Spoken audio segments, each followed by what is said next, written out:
Hello students, welcome to my channel Anant computer learning.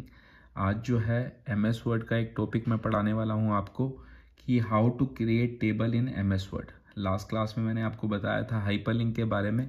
आज की class में मैं आपको टेबल कैसे क्रिएट करते हैं एमएस वर्ड के अंदर वो बताऊंगा। आइए फटाफट देख लेते हैं। सबसे पहले एमएस वर्ड की फ़ाइल खोली। फाइल को खोलने के बाद अब आपको क्या करना है, टेबल इंसर्ट करनी है इस फाइल के अंदर। इसके लिए आपको सबसे पहले इंसर्ट मेन्यू में जाना होगा। इंसर्ट मेन्यू में जाने के बाद यहाँ पर टेबल का ऑप्शन मिलेगा आपको। तो यहाँ से number of rose and columns आप सिलेक्ट कर सकते हो। जैसे मान लो मैं 5 रोज चाहता हूँ, तो आप 5th लाइन पे आएंगे और 5th कॉलम यहाँ से आप देख सकते हैं कि जैसे जैसे मैं आगे बढ़ता जा रहा हूँ मेरे कॉलम्स जो हैं टेबल में बढ़ते जा रहे हैं। तो मैं 5 रोज और 5 कॉलम्स चाहता हूँ, तो 5 × 5 पे क्लिक करूँगा। यहाँ से आप देख सकते हैं नंबर भी आ रहे हैं यहाँ पर। तो 5 × 5 पे क्लिक करने के बाद यहाँ पर मेरी टेबल आ गई। अब मैं इस पर कुछ भी डेटा डाल लेता हूँ। स्टूडेंट मार्क्स जैसे मैंने डाल लिए, सपोज करो।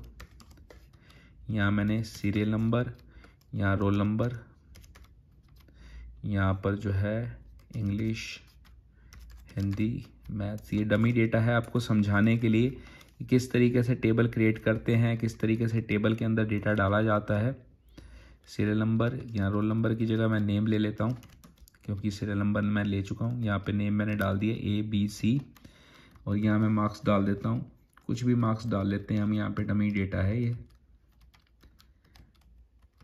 तो स्टूडेंट्स आप देख सकते हैं कि मैंने टेबल क्रिएट कर ली और टेबल के अंदर डेटा भी डाल दिया।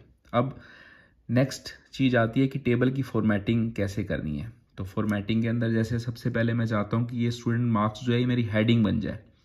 तो ये फर्स्ट सेल के अंदर आ रहे हैं मेरे डेटा। तो मैं चाहता हूँ ये 5 सेल जो हैं मेरे मर्ज हो जाए। मर्ज करने के लिए आप सिलेक्ट करेंगे, राइट क्लिक करेंगे और मर्ज सेल पे आ जाएंगे। अब आप देख सकते हैं कि 5 सेल जो है एक ही सेल में मर्ज हो चुके हैं। अब मैं इसको सेंटर अलाइन करके इसका साइज बढ़ा के इसको बोल्ड कर सकता हूँ। क्लियर है यहाँ तक? तो अब आगे चलते हैं। ये तो हो गया कि टेबल को इंसर्ट कैसे करना है, फिर उस सेल को मर्ज कैसे करना है और सेल के अंदर फॉर्मेटिंग कैसे करनी है। इसके बाद नेक्स्ट हम देखते हैं कि अगर मैं कोई रो इंसर्ट करना चाहता हूँ तो किस तरीके से करूँगा। तो सपोज करो मैं चाहता हूँ कि ये जो लास्ट वाली रो है इसके बाद मुझे एक और रो चाहिए। तो मैं किसी भी सेल पे क्लिक कर दूंगा लास्ट रो के अंदर, राइट क्लिक करा। राइट क्लिक करने के बाद इंसर्ट के ऑप्शन पे गए। यहाँ पर देखो आपको ऑप्शन मिलेंगे इंसर्ट रोज अबव, इंसर्ट रोज बिलो। अगर आप इस लास्ट वाली रो से पहले एक रो चाहते हैं तो ये वाले ऑप्शन पे क्लिक करेंगे। अगर बाद में चाहते हैं तो इंसर्ट रोज बिलो वाले ऑप्शन पे क्लिक करेंगे। देखो आप देख सकते हैं कि मेरी एक रो क्रिएट हो गई है। किसके बाद? तीसरी वाली लाइन के बाद। इसी तरीके से आप कोई कॉलम इंसर्ट करना चाहते हैं तो आप जो है, मैं चाहता हूं कि मैथ से पहले एक कॉलम इंसर्ट हो जाए। तो मैं इस सेल पे आकर इंसर्ट के ऑप्शन पे क्लिक करूंगा और कॉलम्स टू दी लेफ्ट। ये मेरा मैथ से पहले एक जो है कॉलम इंसर्ट हो गया है। तो इस तरीके से आप रो भी इंसर्ट कर सकते हैं, कॉलम्स भी इंसर्ट कर सकते हैं। कॉलम्स लेफ्ट में भी कर सकते हैं, कॉलम्स राइट में भी कर सकते हैं, रोज अबव भी कर सकते हैं और रोज बिलो भी कर सकते हैं। वापस Ctrl+Z पे आते हैं। नेक्स्ट मैं आपको बताऊंगा कि how to delete any column और how to delete any rows. तो कोई भी रो आप डिलीट करना चाहते हैं, मल्टीपल रोज आप डिलीट करना चाहते हैं तो वो भी आप कर सकते हैं। जैसे सपोज करो मैं चाहता हूं कि ये लास्ट वाली रो मेरी डिलीट हो जाए, तो मैं इसके सेल पर क्लिक करूंगा, डिलीट सेल पे आऊंगा, डिलीट एंटायर रो।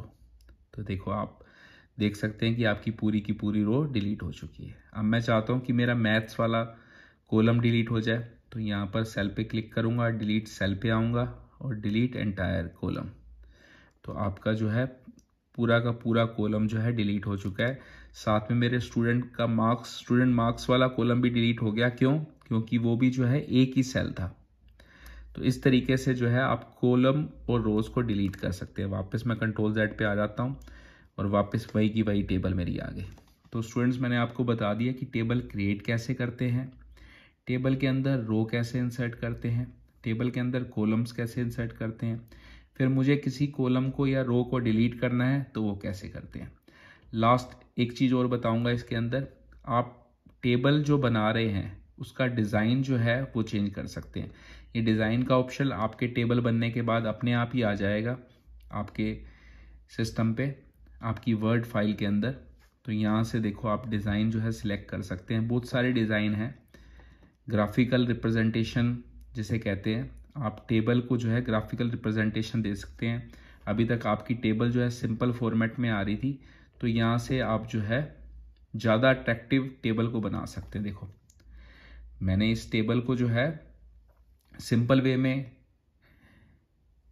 क्रिएट किया था, लेकिन डिज़ाइन के थ्रू जो है इस टेबल को मैंने और ज़्यादा अट्रैक्टिव बना दिया। आप कोई भी डिज़ाइन जो है सिलेक्ट कर सकते हैं। इसमें आपको फॉर्मेटिंग करने की ज़रूरत नहीं है, अलग से कलर डालने की ज़रूरत नहीं है। आप डायरेक्टली जो है डिज़ाइन में ऑप्शन सिलेक्ट करके ये टेबल का जो है फॉर्मेट जो है चेंज कर सकते हैं। तो स्टूडेंट्स, आशा करता हूँ आपको टेबल जो है समझ आ गई होगी कि MS वर्ड के अंदर टेबल कैसे क्रिएट करते हैं। आप इसी तरीके से चैनल से बने रहें। आगे भी बहुत सारी वीडियो मैं MS वर्ड की डालूंगा। Thank you so much.